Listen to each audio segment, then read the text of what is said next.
Give me one more quality about him besides his looks. He seems to be very attentive. Attentive. Yes. Well, the way that you're talking about him makes me think that I'm going to go into a slightly different room here.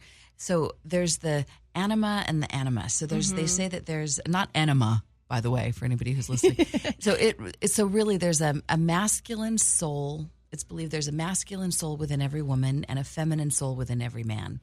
And when you meet somebody that really is like an outpicturing of your own soul, then often it's like off the charts chemistry fireworks, because it's like you're seeing yourself, like the masculine version of you, the idealized masculine aspect of you, and it's so amazing. So it's partly for you to fall in love with yourself, for you to feel like $1,000,000 yourself. So it doesn't necessarily mean that you must have him in real life, although that's usually the conclusion that we draw. Chemistry equals we must be together. That might be the case, but it's not always the case. It might just be because it's important for you. Sorry, I popped my pee. It's important for you to fall in love with you so that you can make great decisions in your life.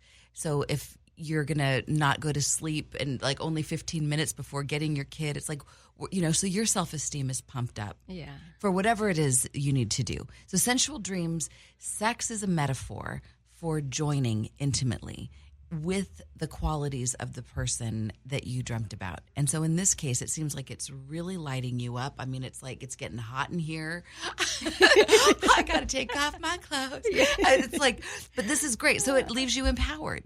Yeah. Okay, so last thing I want to say about this is that a dream isn't over just because you woke up. A dream is like a reality on a parallel plane. And you can, just by talking about it or thinking about it, you can dip back into the energy of it.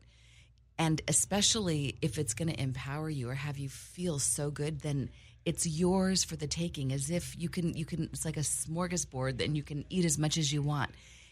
And that may lead you to ultimately have this relationship. And so if you do have a relationship with him, if you've done this work where you've gotten to sit here and felt that juicy feeling all by yourself, then you don't go into the relationship feeling needy, because you've been able to generate those wonderful feelings without him even being in the room. Yeah. So that if you did get together with him, you would be totally empowered. I believe our dreams are always helping us to become the most empowered versions of ourselves possible. That's interesting.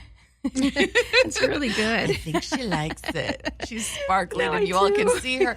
Oh, wait, you can, because her amazing daughter who's hearing all of this, she must be very mature. She's filming this, and this goes where? Where does this, is it like Facebook Live or something? No, we're actually going to put that. I have a friend, Erin Being is putting together a little promo, with the video. Awesome. So you can see how sparkly she looks, because she's like kind of glowing here, people. Okay, so if you guys want to follow Kelly on Twitter, it's Kelly S. Walden. And also her Instagram is at Kelly S. Walden. And Facebook is Kelly Sullivan Walden, Dr. Dream. Mm-hmm. So let's go back to when all this started. I was also reading that it started at age 5. Mm-hmm. You were 5 years old when you realized that you had an understanding for having to do your dreams. Yeah. It was actually around Halloween, and I was having a lot of nightmares, and they were kind of haunting me. So often when people remember their dreams, they're usually really emotional, and a lot of the most emotional dreams can be scary dreams. Yeah. So that's kind of sometimes how people get started on it. And I would wake up in the morning, and I started to talk about my dreams to my little sister, who's 1.5 years younger. So she's 3.5 at this point. Wow. And she was like that same witch. She knew what witch I was talking about. And so ever since then, it's like we had similar characters that showed up in our dreams. Mm-hmm. And all the way to even now, I mean, all these years later, we had what's called tandem dreaming. And not necessarily the exact same dream every night, but often a very similar dream theme, same location, same people, or a similar event that happens in the dream. And sometimes we show up in the dream and even know that we saw each other in that dream. So that got me wanting to pay attention every night. Yeah. Like, okay, I want to know what happens next and see if she had something similar or what she had to say. And then we started to kind of understand what the dream was telling us, like what to do with this recurring nightmare. like that witch that kept showing up. She's like, you need to throw that witch over the edge of the castle. And I was like, I know. I'm all right. I'm going to make her small. I'm going to shrink her so that I can get bigger than her so that I can and I did. So we kind of would rehearse what we would do with those nightmares. And it turns out that's a very sophisticated technique that they teach at Harvard, that they charge people lots of money for. It's called imagery rehearsal therapy. And as little baby kids, we figured this out. But it's a really powerful process. That's interesting. So now, like when you were doing that when you were 5. Now, going back to being an adult, when did you actually decided that you wanted to take this as a career? Okay, so I would have never in a million years guessed that I would do something professional with this. When in my 20s, I was an actress and dancer, as you know. Stacy Q, Two of Hearts. I love the way you were dancing, by the way. It's all just sitting. Yeah, if you can only see, you can see me now. I'm just busting a move.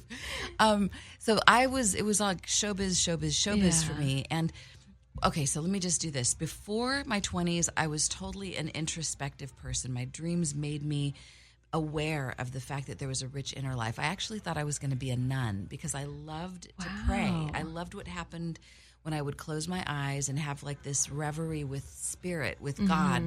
So I kind of was on that path. And then my 20s happened and it was like, oh, forget all that. It's all about the bling. It's all about the cute guy. It's all about getting the part. Like, what do you want me to be? You want me to dance? You want me to sing? What color do you want? Like, whatever it takes to get you to like me is what I would do. Yeah. People pleaser, disease to please extraordinaire. And that crashed and burned. Because I kind of pushed my dreams away. And I actually had a real dark night of the soul in an acting class. It was a long story, but I had given all my power to this acting teacher who I thought was going to make me a star. And one day he just changed his mind and basically kicked me out. And when that happened, I literally heard myself say, I have to die now. And I realized this is kind of a phenomenon that happens with anybody that gives their power to somebody else, like makes them God. Yeah. So I didn't die, obviously, and I ended up going to getting all kinds of therapy for myself. I became a hypnotherapist, and I learned all kinds of spiritual modalities, and I started to get my dreams back. And I had a therapist that told me that, because I was having nightmares, the dreams that started coming back were not pleasant. They were very scary dreams. Yeah. And what she told me was something that changed everything for me. And what she said was, a nightmare is an unfinished dream. You're the director of your dreams, so you can change the ending. And I realized that was true for my actual dreams, nightmares, but it was also true for my life. The way that it was going was a nightmare, but I could change that. So it was the most empowering thing. So I started to get back into my dreams, and I started to study to become a hypnotherapist. And then I started to see clients, and my clients would come to me because it's all about the subconscious mind in hypnosis. They say that our conscious mind is 12% of our mind's power, which is what we think is who we are, our logic, our reasoning. And our subconscious mind, our dreaming mind, is 88% of our mind's power. And hypnosis is in hypnotherapy, that's where we explore that. Anyway, I started to help my clients understand their dreams and realize that a nightmare is an unfinished dream in their world and how to get empowered by their dreams. And that's when I started to know that it wasn't just me that had these things. And I started giving it away. And at some point, someone said, you should write a book about this, because I always feel so good when I tell you my dreams, even if they're scary. So that's when I started to kind of write, and that became one book that led to another, and I'm on my 10th book. Now, this book, Love, Sex, and Relationship Dream Dictionary, yes. This is number 9? Yes. Wow. Yeah. I can't wait to get into this one. Yeah, I wrote this one because most of my clients are women. I do have some male clients. Yeah.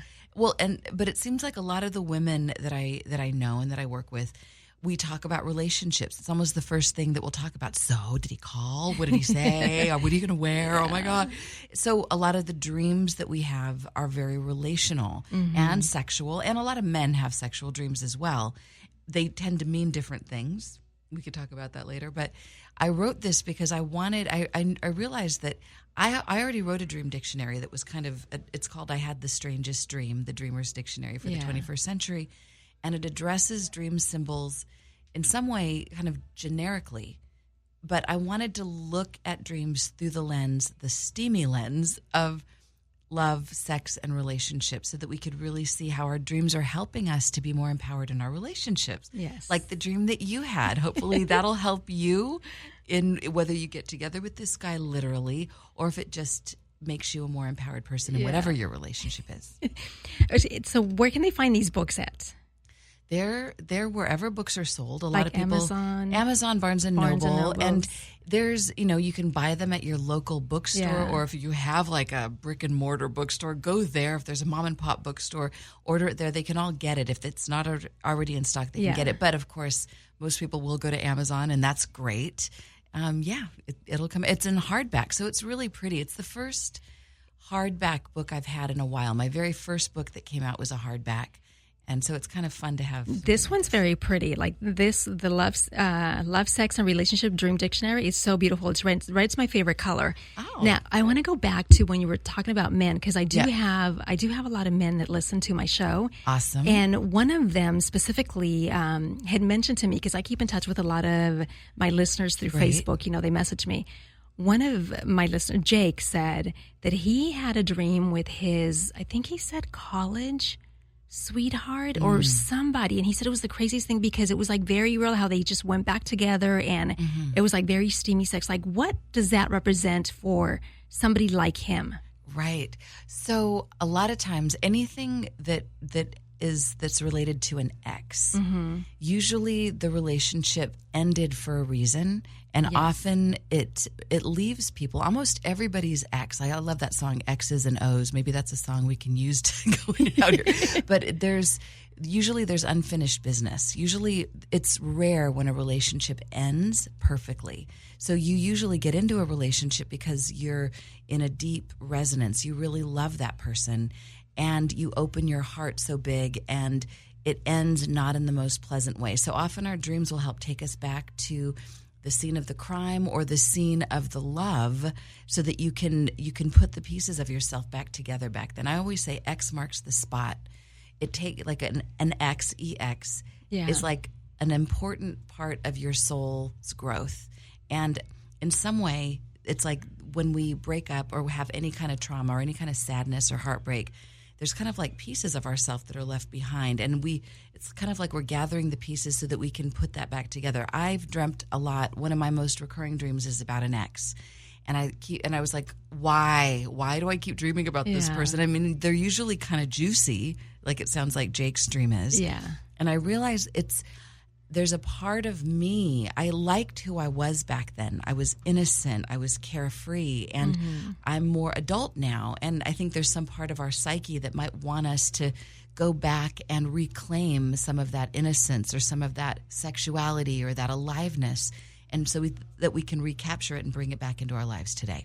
Now, if somebody that is having dreams like Jake or like other of my listeners that are dreaming, how can they go about trying to put it in pieces and in simple form to try to understand? Okay. So ask yourself, there's a difference between you just get back there, he's with his ex-college sweetheart and they're having sex. Woohoo. Yeah. I mean, that on one level, that sounds like, okay, it might just be a wish fulfillment. Maybe it was really yummy and juicy and he's just wanting more of that. But you can also ask yourself, what is, like if you go to the emotion, what is it that you're longing for? So so Jake, if you're listening, do this. Imagine that you're having a lucid dream right now, and you're aware that you're dreaming, and your dream, you can do whatever you want with this dream. So if you had directorial input and it was your movie, your dream, and you could do whatever you wanted, where would you go with it? Would you want her to fall back in love with you? Would you just want to have great sex for a long time until you're completely exhausted? Like, go the whole 9 yards about what your dream is like trying to satisfy, and give yourself, like, fantasize about where you wish your dream would take you. And often it's a way to be able to complete the process of what your dream doesn't quite get to finish at night. It's usually helping you to capture something. Can I give a quick example? Yes, on that? please. Yes. Okay. So this recurring dream about my ex that was unsatisfying because he actually broke up with me. So I was always like, there's some part of me that's like, no one breaks up with me. So I realized in my dream, I'm always trying to get him to want me, get him back in some way. So I gave myself permission to do the fancy thing that they do at Harvard, the imagery rehearsal therapy, IRT, and I imagined in my conscious mind what I wish I could have done in my dream.